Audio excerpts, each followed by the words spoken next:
ছুটির জন্য নিজের হাতে ওষুধ বানালো অভি। সম্পূর্ণ জানতে হলে চ্যানেলটি সাবস্ক্রাইব করে ভিডিওটি লাইক দিয়ে দেখতে থাকুন।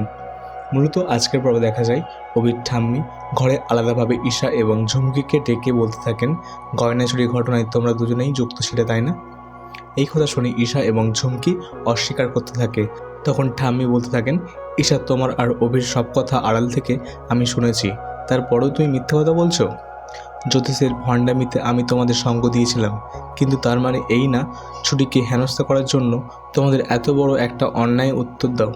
এরই পাশাপাশি দেখা যায় ঠাম্মি ঝুমকিকে বলতে থাকেন, তোমার যা খুশি অন্যায় পথ অবলম্বন করবে তা আমি মেনে নেব না, এবং নানান কথা শোনাতে থাকে ঠাম্মি। তা শুনে ঝুমকি এবং ঈশা খুব ভয় পেয়ে যায়। তারপর দেখা যায় অভি এসে বলেন ছুটির জ্বর হয়েছে।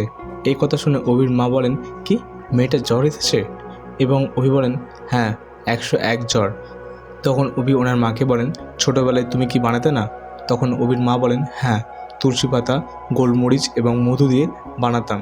তখন অভি বলে, এইসব উপকরণগুলো এক জায়গায় দাও, আমি বানাবো। তা শুনে অভির মা ও শিখা চমকে যায় এবং অভির মা বলেন, আমার ছেলেটা সংসারী হয়ে উঠেছে। আর বলতে থাকেন, ছুটি এলেম আছে বলতে হবে। তারপর দেখা যায় অভি ছুটির জন্য সব উপকরণ নিয়ে বানাতে থাকে তুলসী পাতার রস এবং ছুটির কথা ভাবতে থাকে। তো বন্ধুরা, এরপর কি হতে চলেছে আপনাদের কি মনে হয় তা কমেন্টের মাধ্যমে জানাবেন। ভিডিওটি ভালো লেগে থাকলে লাইক ও সাবস্ক্রাইব করে আমাদের পাশে থাকবেন। দেখা হচ্ছে পরবর্তী একটি এপিসোডে।